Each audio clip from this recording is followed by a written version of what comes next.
안녕하십니까. 부동산을 공부하는 저 박종철입니다. 요즘에 제가 이제 많은 분들한테 질문 받는 것 중에서요, 가장 많이 받은 질문이 이 코로나 사태로 인해서 서울의 아파트 값이 혹시나 폭락하지 않겠는가, 만약에 폭락한다면 언제쯤 서울 중심부에 있는 아파트를 매입하면 되겠는가, 주로 이런 질문이 제일 많았습니다. 코로나 사태는 이제 많은 우리 국민들이 힘들어하고 있는데요. 또 이제 이 부동산 투자자 입장에서는요, 어떠한 변화가 왔었을 때 그 변화를 갖다가 또 이제 부동산과 관련해서 한번 분석해 보고 싶은 그런 또 생각이 또 들죠. 그래서 제가 나름대로 자료를 가지고 한번 이 코로나 사태가 서울 수도권의 이제 부동산 시장이 특히 이제 주택 시장에 어떤 영향을 미칠 것인가 한번 정리를 한번 해봤습니다. 같이 한번 보시면은요. 자, 코로나 사태로 인해서 서울 아파트 가격은 폭락할 것인가 한번 제가 정리를 해봤습니다. 먼저 우리 1997년도 IMF 때죠. 그때는 뭐 나라가 거의 망할 지경이었기 때문에 부동산은 다 폭락했죠. 그때 물론 현금을 많이 갖고 계셨던 분들은요, 아주 헐값에 뭐 상가라든가 빌딩이라든가 이제 아파트를 거의 뭐 거저 줍다시피 했습니다만은 지금 상황은 이제 그때하고는 차이가 많죠. 지금은 그 정도는 아니고, 우리가 이제 비교해 볼 수 있는 때가 2008년도입니다. 자, 2008년도는 언젠가요? 바로 글로벌 금융위기 때죠. 리만 브라더스 사태죠. 이때 2008년도에요. 아파트 가격이 이제 폭락한 적이 있었습니다. 그래서 그때 상황과 지금 상황 비교를 해보면은요, 아마 조금 도움이 되시겠는데요.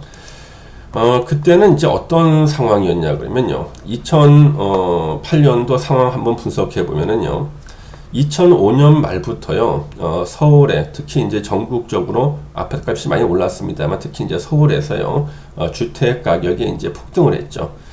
그래서 정부는요, 당시 이제 노무현 대통령 정부에서는 2019년 1월 1일부터 민간 택지 분양가 상한제를 적용하겠다, 이렇게 발표를 합니다. 민간 택지 분양가 상한제가 적용이 되면은요, 이 건설회사가요, 분양가를 높게 책정을 못합니다.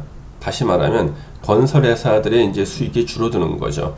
그래서 건설회사들은 우리 2009년 1월 1일이 오기 전에 빨리 아파트를 지어야겠다. 그래서 2007년, 2008년도에요, 서울 수도권에요, 특히 서울에요, 아파트가 집중적으로 공급이 됩니다. 그래서 엄청나게 많은 물량이 전국적으로 건설이 됐죠.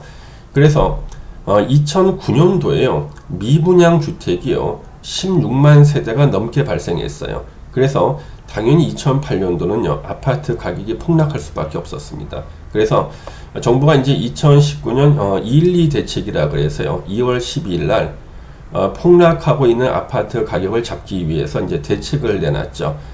취득세를 갖다가 50% 감면해 준다. 양도소득세는요, 5년간 면제해 주겠다. 그래서 2008년도에요, 서울 아파트 가격이 폭락했던 그 이유는요, 바로 물론 금융위기도 있었습니다만은요, 주택이 지나치게 많이 공급돼 있었던 겁니다. 그래서 주택 공급 과다로 가격을 하락시킨 그 요인이 가장 컸고요. 지금하고는 상황이 좀 다르죠. 지금하고는요. 지금은 이제 아파트 가격이 물론 이제 하강 국면입니다. 서울 수도권에요. 얼마 전에 한국은행에서 이제 금리를 인하시켰죠. 0%대 이제 금리가 나왔는데, 이 금리 인하로 인해서 아파트 가격이 혹시나 올라가지 않겠냐. 원래요, 경제학에서는 다른 조건이 다 안정돼 있을 때는요, 금리가 하락이 되면은요, 은행에 대출을 받아서 이것을 이제 부동산을 사기 때문에 부동산 가격이 오른다 그럽니다만은, 지금은 이제 그런 상황이 아니에요. 지금은요, 모든 것이 다 불안하거든요. 지금은 은행 대출 받아가지고 부동산을 살 여력이 없어요. 지금은 생계비로 써야 되거든요. 생활비로요. 그래서 현재 그 한국은행 금리 하락은 이제 주택 가격 상승으로 이루어지기가 힘들고요. 영향은 아주 미미하고 거의 없다고 봅니다. 근데 또 하나 이제 고려할 것이, 이 다주택자가 이제 양도소득세를 이제 중과세를 당하는데, 우리가 6월 이전까지 다주택자가 주택을 갖다 매각하면요, 양도세 중과를 면제시켜 주겠다. 중과하지 않겠다는 거죠. 그러면 이 5월 말쯤 되면은요, 바로 이 양도세 중과를 면제받기 위한 그 고가 아파트들이 많이 매물 나오지 않겠는가 이렇게 예상이 됩니다. 이때 많이라는 것은요, 평소보다는 조금 더 많다는 뜻이겠죠. 끝까지 버티는 분들도 무척 많습니다. 왜냐하면 학습 효과라 그래가지고요. 일단 버티면 언젠가는 규제가 완화될 수가 있거든요. 그래서 이제 많은 분들이 이제 버티기로 들어가시는 분들도 계시고, 그럼 결국 우리 서울 아파트 가격이 진짜 폭락할 것인가 한번 판단해 봐야 되는데요. 대체적으로 어느 나라의 그 수도에 중심부에 있는 아파트 가격은 그 나라의 경제력과 일치합니다. 우리나라 현재 경제 규모가 세계 한 11등 정도 되거든요. 그러면 우리나라 서울 중심부 바로 강남 4구에다가 마용성까지 7개 구죠. 이 7개 구의 가격은요, 대한민국의 경제력과 거의 일치합니다. 물론 단기적으로 부동산 가격이 등락하죠. 하강 국면도 있고 상승 국면이 있습니다만은 지금은 하강 국면이 맞아요. 지금은요. 그런데 서울 중심부 아파트가 이제 하강 국면인데 언제까지 하강할 것인가? 그러면 우리가 이제 아파트를 매입하시는 분들은 최저가로 사고 싶어요. 그러니까 발바닥에서 사고 싶어지죠. 아파트를 팔고 싶으신 분들은요, 머리 꼭대기에서 팔고 싶거든요. 그러면 우리가 매수자 입장에서는요, 과연 언제가 최저점이 될 것인가? 서울 아파트를 매수할 시점은 언제인가? 이번에 이제 코로나 사태가 터지고 난 다음에 많은 분들이 야, 서울에 이제 뭐 몇 억씩 떨어진 아파트가 나온다 그러는데 이거 더 떨어지기까지 기다려야 되는가? 아니면 지금이나 사야 되는가? 많은 분들이 물어보고 있거든요. 자, 그러면은 우리 한번 분석을 해보겠습니다. 서울 중심지 아파트의 매수 시점을 결정하는 이유 어떤 게 있을까요? 먼저 이제 5월 달까지입니다만은 요 다주택자 양도세 감면, 그렇죠? 5월까지 이제 급매물이 조금 나올 겁니다. 평소보다는 좀 많이. 그런데 진짜 돈 있는 사람들이 버텨요, 그냥요. 나중에 언젠가는 규제가 완화될 거예요. 버티는 분이 훨씬 더 많을 겁니다. 근데 이제 보유세가요. 우리 얼마 전에 우리 공시지가가 공시가격이요. 대폭 올랐죠, 공시가격이. 그래서 보유세, 이 종부세 같은 이 보유세가요, 무척 올랐습니다. 그래서 많은 분들이 이 세금을 못 버티는 분들이 있지 않겠냐 싶어요. 어떤 분이냐면 가진 거라고는 집 한 채밖에 없는 은퇴자들은요, 당장 수익이 없거든요. 이 세금 못 냅니다. 그래서 이런 분들은 어쩔 수 없이 세금 압박 때문에 다운사이징, 그래서 고가 주택을 팔고 조금 작은 주택으로 옮겨가는 다운사이징이 나올 수도 있고요. 근데 물론 현금 부자들은요, 그래 내가 몇 년만 버티면 돼, 그래가지고 몇 년을 더 버티는 전략, 세금 내면서 그렇게 가실 수도 있다는 거죠. 이제 경기 침체인데요. 자, 우리 자영업자가 몰락을 하게 되고요. 실물 경제가 이제 폭락을 하게 된다 그러면요, 바로 이 상가 같은 것이 다 이제 공실이 돼버립니다.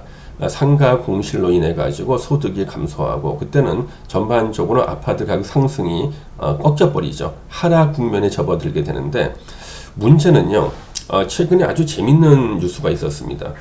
원래 말이죠, 경기가 좀 불확실하고 국가적인 위기가 왔을 때는 금값이 올라가는 것이 일반적인데 오히려 최근은 금값이 하락합니다. 왜요? 현금이 더 좋다는 겁니다. 금보다 현금이. 그러면은 우리나라에서는요, 금과 같은 역할을 하는 것이 바로 서울 중심부에 있는 아파트입니다. 그 서울 중심부에 있는 아파트는요, 마지막까지 자신이 보유하는 겁니다. 많은 분들 그러죠. 경기가 불황일 때는요, 원래 보험은 잘 깨지 않는데 보험도 깨달지 않습니까?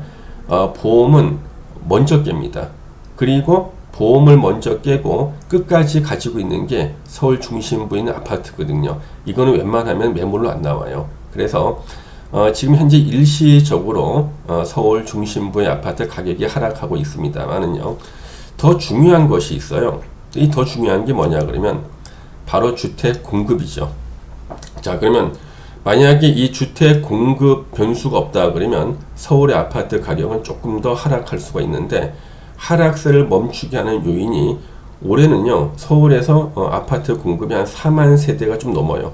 근데 내년에 2021년도에는요, 공급이 절반으로 줄어듭니다. 그래서 서울의 아파트가 2021년도는요, 2만 세대 남짓 공급이 됩니다. 그러면 1년에 서울에서는요, 멸실주택이 4만 세대 이상이 나와요. 자, 사람이 못 살고 멸실되는 주택이 4만 세대, 공급은 2만 세대. 자, 그러면요, 이 요인은요, 서울의 아파트 가격을 다시 상승시킬 그 요인이 되거든요. 현재 코로나 때문에 하강하고 있는 서울의 아파트 가격을 갖다가 다시 끌어올리게 되는 요인이 되는 것이 바로 서울의 주택 공급 감소가 되는 겁니다. 이걸 우리는 감안을 해야 됩니다. 그러면은 자기가 현재 서울에서 아파트를 구입하겠다. 그럼 그분들은 언제를 타이밍으로 잡아야 되는가?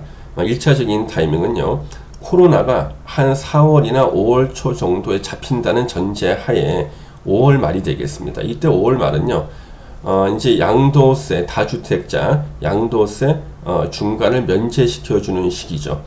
요때 이제 급매물이 좀 나옵니다. 많이는 안 나오겠죠. 금 나옵니다. 요때가 한번 평소보다는 조금 다운된 가격으로 서울 중심부의 아파트를 매입할 수 있는 한 번의 기회가 오겠죠. 또 한 번의 기회는요, 만약에 여름까지 이 코로나가 진정되지 않는다 그러면요, 연말쯤에 한 11월, 12월쯤에요, 한번 또 매수 타이밍이 오게 됩니다. 이 연말을 넘기게 되면요, 이제 내년부터는 주택 공급이 대폭 줄어들기 때문에 그때는요, 사실상 예측이 쉽지가 않습니다. 그때는 서울 아파트 가격이 웬만해서는 IMF 때 정도의 타격이 있기 전까지는요, 가격이 떨어지는 것은 쉽지 않겠다. 떨어진다 약간 정도 떨어지죠. 아주 완만하게요. 그래서 제 생각에는 올 5월달 아니면 11월, 12월 연말 요 두 번이 올해에 우리가 이제 서울 수도권, 서울 중심부죠. 서울 중심부에 아파트를 매입할 수 있는 시기가 아닐까, 저는 그렇게 분석하고 있습니다. 좀 많은 분이 또 물어보시는 것이 그러면은 앞으로 이제 이 코로나 사태 때문에 부동산 규제가 혹시나 또 완화되지 않겠는가 이렇게 물어보시는데, 그 얘기에 대해서는 다음 시간에 제가 한번 정리해서 설명을 드리도록 하겠습니다. 오늘은 이 정도로 마치도록 하겠습니다.